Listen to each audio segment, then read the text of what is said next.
This is Jeff Sims, quarterback for Georgia Tech, and you're listening to the 3-Point Conversion.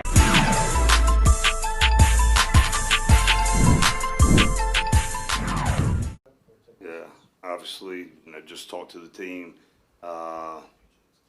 10 penalties and 2 block punts, even against you're playing a caliber team like that. That's not a recipe to win the game.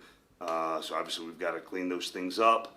The penalties, the block punts, the attitude, the demeanor, the response, disappointment, hurt. For me, obviously, as a leader of the program, take great responsibility in getting the things cleaned up. And the biggest piece too, and I just told the guys, is it's a 5-day week right now. We got a 5-day week to put this game to bed and start on the next opponent. And so we've got a lot of work to do to clean those things up, and just go from there. Okay, questions? If you could, please take a microphone, raise your hand. We'll start right here with Rod.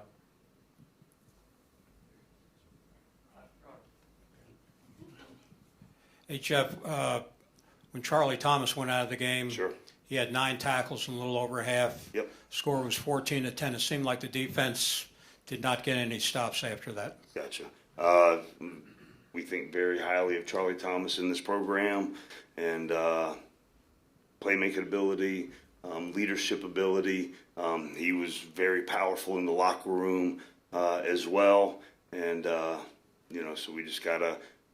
Demetrius Knight came in and played his role. Really good player, but obviously when you lose a player the caliber of Charlie, that's hurts. Coach, coming out of halftime, offensively, that's where you guys found your stride. You got Yep. your first score of the game. What did you tell your guys at the half, and what did you feel changed for you guys to kind of lose the stride offensively? It was actually the exact thing that we said we were going to do coming out of halftime was kick the ball off, get a 3 and out, and then drive down and score. The guys did it, and just got to consistently put together drives and not hurt ourselves. So those are things, obviously we got to clean up. We spent an inordinate amount of time with crowd noise in the weeks leading up to this because we knew it was going to be a loud environment. So you go back through and try to think through all the different things we could have done to cut down on self-imposed, things that hurt us. And, obviously we got to do a better job. I've got to do a better job as the head football coach, and we'll continue to learn from those things. And given, I know you made a point of attention to detail and those things, what does it say that you had the penalties and the block? I mean, it's just very, very frustrating, very disappointing, and it has been addressed. Will continue to be addressed, and the guys in there are committed to doing that. So, but it falls on me, and I will work relentlessly to get that cleaned up. Coach Collins, was there a pattern on the 2 block punts that you could detect? Yeah, there's some things that we made adjustments to, and then the second one, the adjustment didn't get made. We'll get it cleaned up internally, so those kind of things will, the schematics of that we will keep in house, but they're got to get that fixed because those things cannot happen. You cannot have block kicks, block punts, those kind of things. So, they're very disappointing. You had a lot of self-inflicted wounds on offense, some drops, and then obviously the penalties you mentioned. Yep. Just, is there anything you can put your finger on that you saw out there, or is it just mental mistakes, or guys just not finishing plays? Yeah, I mean, the biggest thing with the false starts is they were doing a good job of stemming and moving the front and those kind of things, and just playing those situations with poise and just staying focused, doing your assignment, listen to the snap count, to see the ball snapped, all those kind of things. Coach, you had your defense being put in some real difficult situations, Sure. block punt and some things like that. Talk about a little bit of the resilience that you did see with Sure. a couple of big stands and getting off the field. Yeah, I think one of the key things, I think, even though it's a very disappointing loss, and we're very upset about it and hurt, there were things to build on. So we've got to just find that balance of making sure we fix the things that have to be fixed, but also building upon the things that were good in tonight's game. But right now nobody wants to hear that. I don't want to talk about it. Just the things that we need to clean up, we're going to work relentlessly hard to clean up. And again, we've got 5 days to get this done before we play next Saturday night in Bobby Dodd Stadium. Time for a few more. Coach, we'll start back here in the middle. Coach Raphael, from the three-point conversion, you just said it. You only have 5 days. Yep. How do you do that? I mean, how do you go about that as far as fixing the Sure. mistakes, but yet still focusing on West Carolina? Yep. So, I've been through this before, playing on short weeks. We've got the plan. We've got the schedule. Obviously, we've got tomorrow will be an off day for the guys, so we have to give them an off day. So tomorrow will be their off day. But knowing our guys, they'll come in on their own and watch the tape and start watching tape on, Western Carolina. Then we'll get to work on Wednesday when we can get officially begin the work week. But obviously, it's going to be a challenge, and we just got to rise to that challenge. Coach in the back with Dan. Coach, with 3 timeouts left at the end of the half and with Clemson getting the kick to start the second half, was there any thought to burning one right there and maybe trying to take a couple of shots? There was just the, it was 4th and 4 right around midfield with the possibility, and there was the situation with the clock. And if you guys remember, that was like an 8-minute ordeal trying to figure out how the clock was going to be administered. There were the defensive was playing good relative to having a punt blocked and putting them in bad field position. So there was discussion, there was thought about that, but the best thing to do was to go into the half because it ended up on the 8-yard line. Wouldn't have been a lot of time anyway. Ken, right back here. The 3 timeouts that you used in the second half. Sure. The last one, with I think 13:08 left in the fourth. What prompted you having to burn those so quickly? Yeah, so the last one, if you guys recall, it was 4th and 6, right around the 37-yard line. And in the past, right around that area, they've had a formation that they've run a trick play out of. They shifted to it, saw it, and banged the timeout, regrouped, and then they didn't run the fake after that. There was another situation earlier.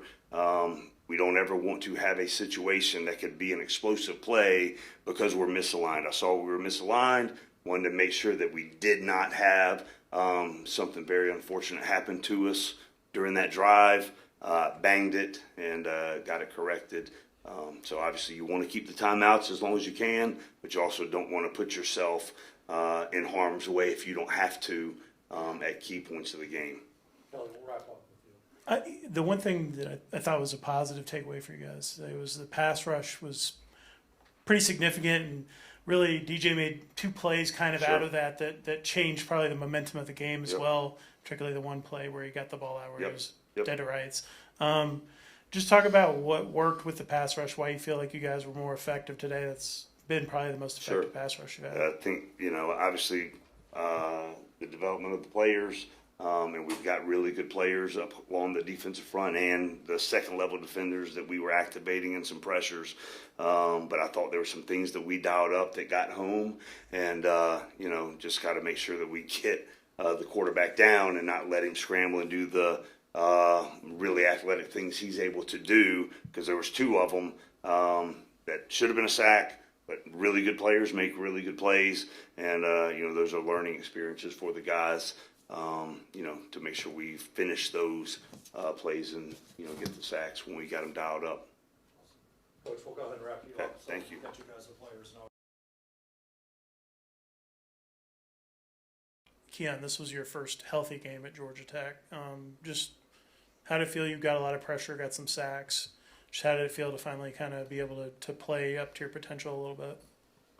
Personally, I didn't feel like I had my best game. So I feel like I was moving slow, not making the right read assignments that I was doing, and that's unacceptable. So I need to go watch film and work to come better next week. Next. Rod.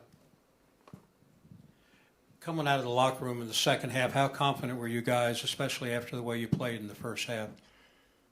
We was confident. We was prepared for a 30-minute battle. We was confident all the way through the game. Really, we had faith in our plan and our confidence. It just got the short end of the stick tonight, and go back tomorrow, watch the film, correct what needs to be corrected, and come back next week. Next. Kelly? For both of you guys, how difficult is it when you have a punt block short field situation or a turnover? You were in that situation twice tonight, and that kind of was really a difference, I think, in the game in a lot of ways with the two easy scores they got off the block punts. Just how difficult is that situation as a defensive player when you get thrown back into the field like that, when you maybe expect to have some decent field position to work with? So for us, our defensive motto is put the ball down. So it doesn't matter what situation we are in, they're not supposed to score, and that's the standard. So the standard is the whole team's to 0 points and 0 yards. And at the end of the day, we just have to go play with the situation and don't cry about it, don't kind of moan about it, and just deal with it.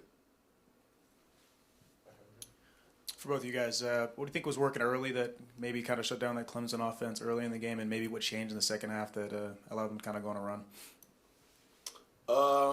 First half, we just played our technique, played our defense. We knew they liked to run DJ.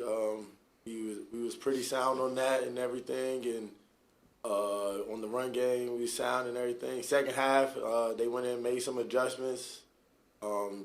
I don't even think second half they really opened up. They had a couple good explosives, and that's just how the ball rolled, really. But that's about it, really. For you guys, of course, you talk about the confidence all game. When they went up 14-0, what were you guys kind of telling each other just so you could stay on the same page and continue to do what you guys could do? So as a defense, our motto is defense wins championships. So let the offense do offense, and we're going to worry about our defense. So we had a mindset of continue stopping them, continue playing our game, and let everything work out for itself. Obviously tonight it didn't work out in our favor, but we still have confidence that we have a good defense and feel good moving forward into the later games.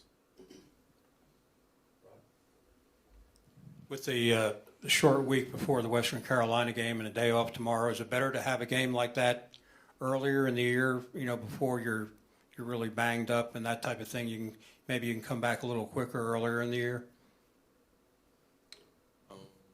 I'm not sure. Was you asking? So. You have a short week. Right. Is it better to have that short week earlier in the year before you get banged up and you're still pretty healthy? Short week is a short week in football, really. Still got to prepare. I mean, I guess so if you think about it like that. Before the nicks and stuff come, then yeah. But I'm pretty sure we're going to have some nicks and bruises after this one, too. Ace, early in the game, you forced the fumble. At least it looked like you forced the fumble. There seemed to be some indecision about that. But do you recall that play? Can you describe that play for us? Yeah. They ran the quarterback. I think it was a quarterback counter. And Charlie, I think it was, came tackled him from the side, and he was falling and tried to stretch the ball out. And that's our trained behavior. You try to get the ball out, punch the ball, our punch techniques and stuff. So I took a shot on the ball, and it worked out for me.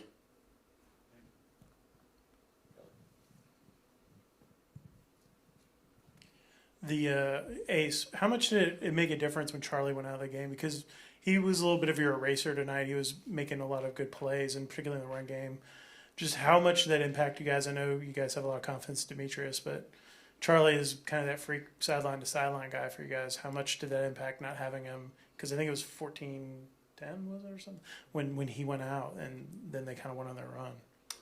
That was definitely a big blow. Charlie's like you said, a great player. And not only a great player, but he's a leader on the defense, a vocal leader, emotional leader, everything. So that definitely hurt the defense when he went out. He's losing a great player. But next man up mentality. D Knight came in and he held it down. He did what he had to do and gave it his best. And we just keep moving forward, and we get Charlie back second half next week and keep going from there.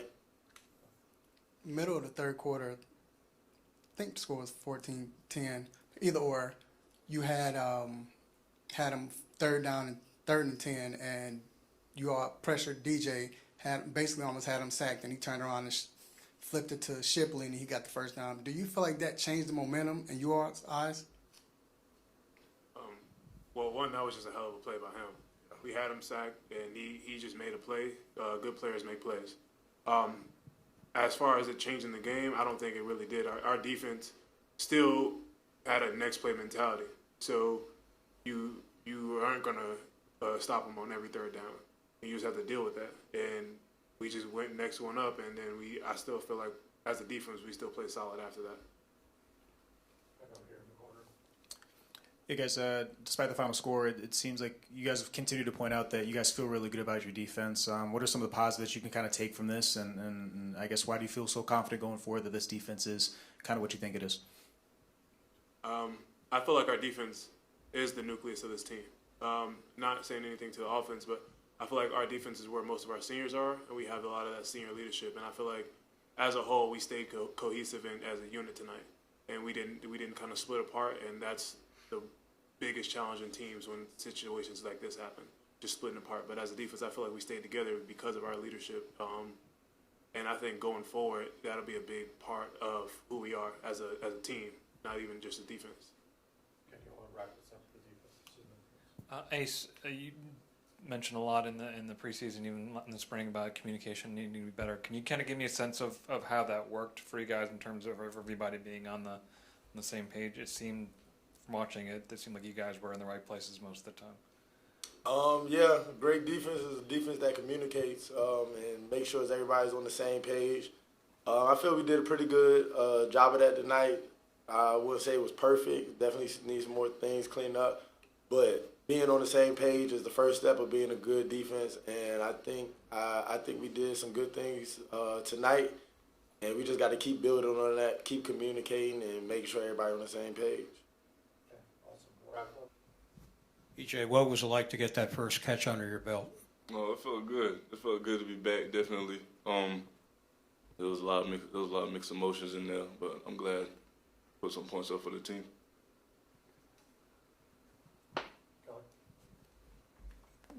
What was the design on the play where you scored your touchdown? Corner route versus cover two. They were sitting down low. This way, just ordinary football stuff. Got into the hole.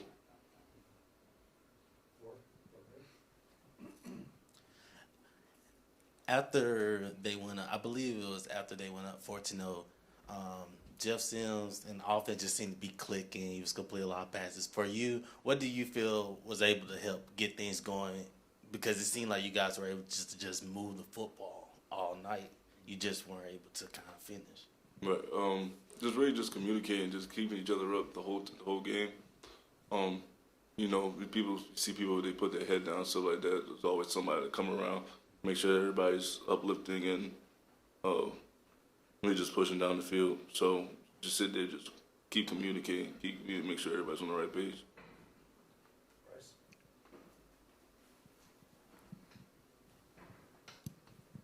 Talk about your quarterback tonight. Obviously had to deal with a lot of pressure, but kind of stuck in the pocket, made some nice moves to deliver ball to guys like you, Nate, some others as well. What'd you think of his play tonight? Jeff is a soldier. I like Jeff a lot. He'll sit inside there. Of course, everybody knows he can use his legs too. But, being a quarterback, you got to sit there, sit in the pocket, and just deliver passes outside of it. So Jeff is good. Jeff is growing too. I've seen Jeff grow a lot, especially since I've been here. And I'm just proud of him. I'm glad he's my quarterback. It looked like there were a couple balls you had your hands on, weren't able to bring in, and a couple of other guys did too. How much of a factor do you think that was? Not being able to make some of the catches that you maybe could have made on another different day. Yeah, those catches definitely we know what we left on the field. You gotta sit there, just go to practice, and just practice on the little things. We know that we beat ourselves a lot today, and game one we're gonna make mistakes or whatever, but we're gonna come back stronger next week for sure. In saying that, although you are lost, but knowing that you were able to drive the ball throughout the game, against that type of defense, how gratifying is that? It is. Our game one, their game one. You know, it was good. It was a good feeling. You know, but we just got to sustain drives, stay on the field and whatnot, and just finish drives. When we do that, I feel like we'll be a real good football team. You've obviously been on both sides, on two different sides of a rivalry with Clemson now. Just, you know, I guess kind of how do you feel like you measure where Georgia Tech is at now after playing them? You obviously played them at the end of last year too. Just kind of where do you feel like you guys are right now as a program, you know, a game into the season? Just do you feel like you like where the progress is, where the team's heading, that kind of thing? Yeah, I like the progress a lot. Just in there, especially watching the film from last year and whatnot, I've seen a lot of people on this roster grow, and it's real admiring. So it just makes me want to be better every day, and the energy they come with every day just willing to work. So take the energy, make it contagious, and hopefully just pass it on to everybody else too. You talked about moving the ball and sustaining drives. What went into the struggles on third down? Ooh, I'm not sure about that one. You were 2 for 16 on third down. It seemed like you were able to move the ball, and then third down came along, and for whatever reason, you know, you weren't able to convert. I had no idea we were 2 for 16. Not really sure. I'm not really sure about that one. Sure. It seemed like you guys had a lot of quick hitting stuff, you know, getting rid of the ball quickly for Jeff. I'm guessing that was a part of that was stressed by Coach Long of, you know, just given Clemson's defense and the pressure they're going to bring, that you want to make sure you were getting the ball out quick. Is that accurate? Right. Clemson has a very good up front line, and they're giving us space and cushion. So why not take what they give us first? So yeah, we knew that Jeff was going to be pressured all night. Clemson is known for their front, but it was all part of the game plan, and I feel like we executed to a certain extent, but we just left stuff on the field that we should have executed. Anything else for you, Jack? The last one back here. Yeah, I'm just curious about execution off your wide receiver, but how frustrating is it for just the penalties? And I mean, it looked like Coach talked about how much you guys prepared for the environment and the crowd, and just trying to make sure everything is in correct standing. I mean, to have those penalties, what can you kind of attribute that to? Yeah, the penalties definitely hurt us. It's definitely put us setbacks and stuff like that where we didn't want to be, especially to begin the game and where to start off the ball with. But this is really just responding to those penalties and whatnot. We gotta cut them down. We know we do, and we're definitely gonna emphasize that at practice for sure.